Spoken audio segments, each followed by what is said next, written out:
friends, welcome back to my channel Study with Sony, and I hope that you all are doing great at your place. Well friends, today I came with one more interesting, fascinating and nature related story basically from Uttarakhand region, and today's story is A Hunter That Turned Naturalist. Friends, ये story एक real life incident based story है जिसे Jim Corbett ने experience किया था.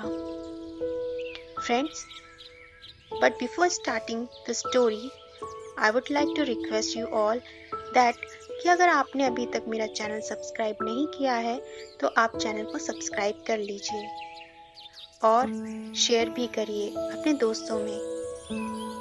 Friends, today we will know how a hunter turned a naturalist.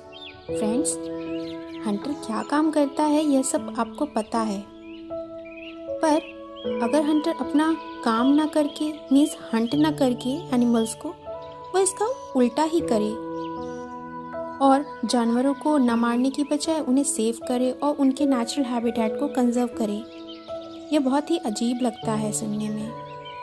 पर यह भारत देश में बहुत वर्षों पहले एक आदमी जो कि बहुत फेमस हंटर था उसने कर दिखाया था, जो बाद में एक बहुत ही फेमस नेचुरलिस्ट बनकर जाना गया, जिसके नाम पर आज हमारे पास भारत में हमारा पहला नेशनल पार्क का नाम पड़ा है. आज हम बात कर रहे हैं एडवर्ड जेम्स कॉर्बेट की, जिन्हें हम आमतौर पर जिम कॉर्बेट के नाम से जानते हैं. तो आप सब समझ गए होंगे कि मैं जिम कॉर्बेट नेशनल पार्क, जो कि 1936 में स्टैब्लिश हुआ था और ब्रिटिश रूल के समय इसे हेली नेशनल पार्क के नाम से जाना गया, पर बाद में भारत सरकार ने 1956 में इसका नाम जिम कॉर्बेट नेशनल पार्क कर दिया. यह पहला पार्क है जिसने टाइगर कंजर्वेशन के लिए प्रोजेक्ट टाइगर की शुरुआत की. यह Jim Corbett national park Nainital district Uttarakhand state में है. और मुझे पता है कि आप में से कई लोग यहाँ इस नेशनल पार्क की सफारी में जा भी चुके होंगे. अगर मैं अपनी बात करूँ तो मेरा एक्सपीरियंस यहाँ का बहुत ही अच्छा रहा. जब मैंने यहाँ विज़िट किया था, यहाँ मैंने टाइगर को नहीं देखा था, पर हाँ 12-13 हाथियों का झुंड जरूर देखा था, जिनमें हाथियों के छोटे छोटे बच्चे भी थे, जो हाथियों के बीच में बहुत ही अच्छे लग रहे थे. यहाँ मैंने उल्लू देखे, कई तरह के हिरन देखे, जैसे चीतल, बार्किंग डियर. और यहाँ नेशनल पार्क के अंदर एक बहुत पुराना मंदिर भी है. टाइगर यहाँ पर भी आते हैं. पार्क बहुत ही खूबसूरत है.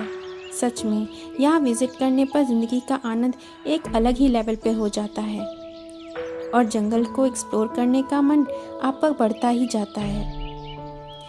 पर तब तक आपकी जीप सफारी का एंड हो जाता है.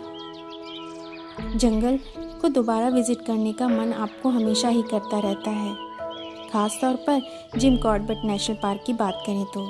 हाँ, जानती हूँ आपको भी कॉर्बेट को घूमने का मन हो रहा होगा, पर मैं तो आपको एडवर्ड जिम कॉर्बेट के बारे में बता रही थी, याद है आपको?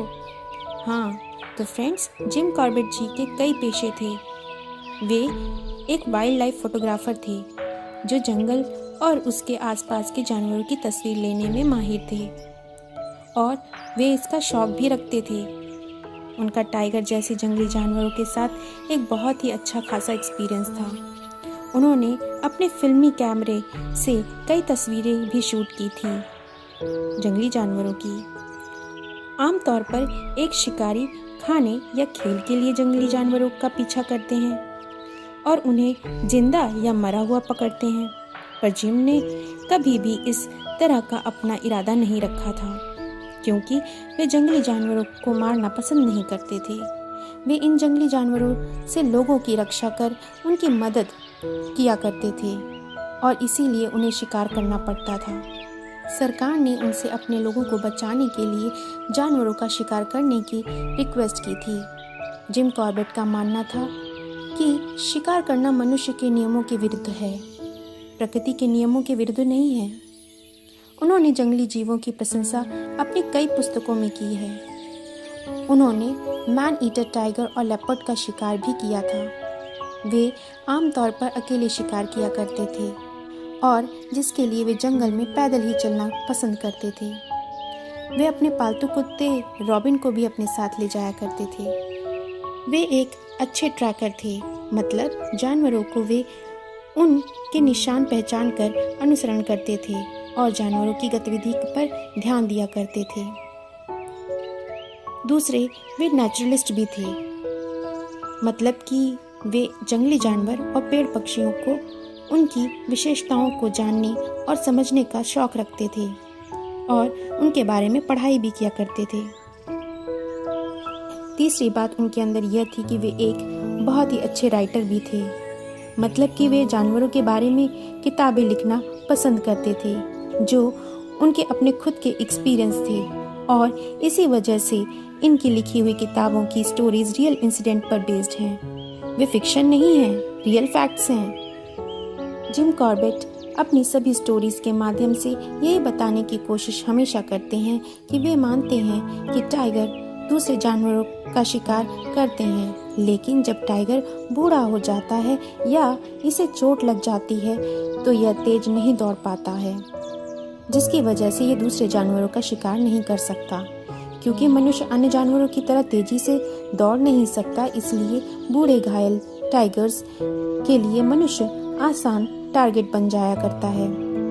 और अगर टाइगर ने एक बार इंसान का मांस खा लिया होता है तो वह किसी और जानवर का मांस नहीं खाया करता और ऐसे ही टाइगर मैन ईटर टाइगर बन जाते हैं। जिम ने जिस मैन ईटर टाइगर का शिकार किया था वह चंपावत टाइग्रेस थी। तब बंगाल की टाइग्रेस ने नेपाल और भारत के कुमाऊं एरिया में 436 लोगों पर हमला किया। 436 लोगों की मौत के बाद इसे Guinness book of world record में एक टाइग्रेस से दुर्घटना से सबसे ज्यादा मौत के रूप में लिस्टेड किया गया था। 1907 में जिम ने उस टाइग्रेस को गन से शॉट कर दिया था। टाइग्रेस ने वेस्ट नेपाल हिमालय के रूपल गांव में लोगों पर हमला करना शुरू कर दिया। वह कई शिकारियों से बच निकली जिन्होंने उसे पकड़ने की कोशिश की थी। नेपाली सेना न तो टाइग्रेस को मार ही सकी और न ही उसे पकड़ सकी। वे उसे भारतीय सीमा तक ले आए थे। यहाँ उसने कुमाऊं जिले में अपने हमले शुरू कर दिए। उसने सैकड़ों लोगों को मारना शुरू कर दिया। उसने तो दिन के उजाले में भी लोगों को मारना शुरू किया था। लोग बहुत ही ज्यादा डरे हुए थे। वे जंगल में लकड़ी, फल, जड़ी बूटी, खेतों या किसी सामान को लेने नहीं जा पाते थे। जंगल तब बहुत ही घना हुआ करता था। पहाड़ी एरिया में तो वैसे ही जंगली जानवरों का खतरा बना ही रहता है, पर यह टाइग्रेस बहुत ही ज्यादा डेंजरस थी, जिसने इलाके में खौफ का माहौल बना दिया था। कोई भी जंगल के आसपास जा नहीं सकता था। जंगल से उसकी दहाड़ सुनकर वहाँ के लोग काम के लिए बाहर नहीं जाया करते थे। वे अपनी झोपड़ियों में ही पूरा समय बिताया करते थे। उस समय भारत में ब्रिटिश सरकार का रूल था। उन्होंने जिम कॉर्बेट से लोगों की मदद करने का अनुरोध किया। इसके बाद वह मैन ईटर टाइग्रेस को मारने के लिए तैयार हो गए। जिम कुमाऊं डिस्ट्रिक्ट में कुछ दिनों तक टेंट में रहे और उस टाइग्रेस का पता लगाते रहे। उन्होंने गांव का चक्कर भी लगाया और उस टाइग्रेस की एक्टिविटी और उसके मूवमेंट को नोटिस भी कर लिया था। टाइग्रेस को मारने के कई प्रयास किए गए। तब एक दिन चंपावत के पास एक गांव में टाइग्रेस ने 16 वर्ष की एक लड़की को मार डाला था। जिम ने घटना द्वारा छोड़े गए खून के निशान का पीछा किया। उसने पूरे दिन पीछा किया और खोजता रहा। उनको टाइग्रेस नहीं मिली। जिम ने भी सर्च अभियान छोड़ दिया और वे एक नया प्लान बनाने लगे उस टाइग्रेस को मारने के लिए। जिम ने नेक्स्ट डे चंपा नदी के पास गांव के लोगों की मदद करने और एक जाल को अच्छे से मैनेज करने का फैसला किया। चंपावत के तहसीलदार ने लगभग 300 गांव की मदद से योजना को अच्छे से मैनेज करने में उनकी मदद की। अगले दिन जिम ने चंपावत के छतर पुल के पास टाइग्रस को गोली मार दी। उस जगह पर एक सीमेंट बोर्ड लगाया गया है इस घटना को याद रखने के लिए, जहां उस मैन ईटर टाइग्रस का अंत हो गया। बाद में पोस्टमार्टम रिपोर्ट से पता चला कि टाइग्रस के मुंह के राइट साइड ऊपर और नीचे एक नुकीला दांत टूट गया था।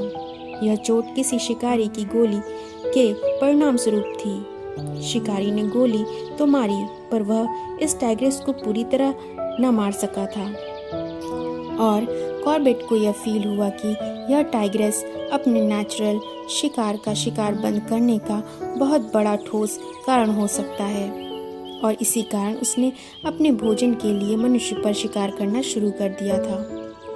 जिम कॉर्बेट जंगली जानवरों के शिकार के खिलाफ थे। उनकी राय हमेशा से थी कि पेड़ों को काटना, जंगलों को नष्ट करना और वन क्षेत्रों में मनुष्यों द्वारा आजीविका का निर्माण करना जंगली जानवरों द्वारा मनुष्यों पर हमला करने का मेन कारण है। इंसान उनकी जगह छीन रहे हैं, जिससे जंगली जानवर नाराज होंगे। इसलिए ये जंगली जानवर इंसानों पर हमला करते हैं। वे कई दौरों पर गए और लोगों को अपनी राय का एक्सप्लेनेशन भी दिया कि वे प्राकृतिक विरासत की इम्पोर्टेंस के बारे में समझें और जंगल क्यों ज़रूरी हैं और उनकी रक्षा करना क्यों ज़रूरी है, इस बात को जानें और समझें। जिम कॉर्बेट ने कुमाऊं की पहाड़ियों में भारत का पहला राष्ट्रीय उद्यान स्थापित करने में अपना महत्वपूर्ण योगदान दिया। इसे भारत के उत्तराखंड में हैली नेशनल पार्क कहा जाता था। सबसे पहले इसका नाम लॉर्ड मैल्कम हैली के नाम पर रखा गया था, लेकिन 19 अप्रैल 1955 को जिम कॉर्बेट की डेथ हो गई और 1957 में पार्क का नाम बदलकर the Jim Corbett national park कर दिया गया। 1930 के समय में इस संरक्षित क्षेत्र की स्थापना में जिम कॉर्बेट की बहुत बड़ी भूमिका थी, जिसके सम्मान में इसका नाम उनके नाम पर रखा गया था। सो फ्रेंड्स, आई होप कि आपको ये इन्फॉर्मेशन एंड स्टोरी बहुत ही अच्छी लगी होगी। अगर अच्छी लगती है तो चैनल को लाइक, सब्सक्राइब और शेयर करना ना भूलें। And thanks for watching my video. नमस्कार।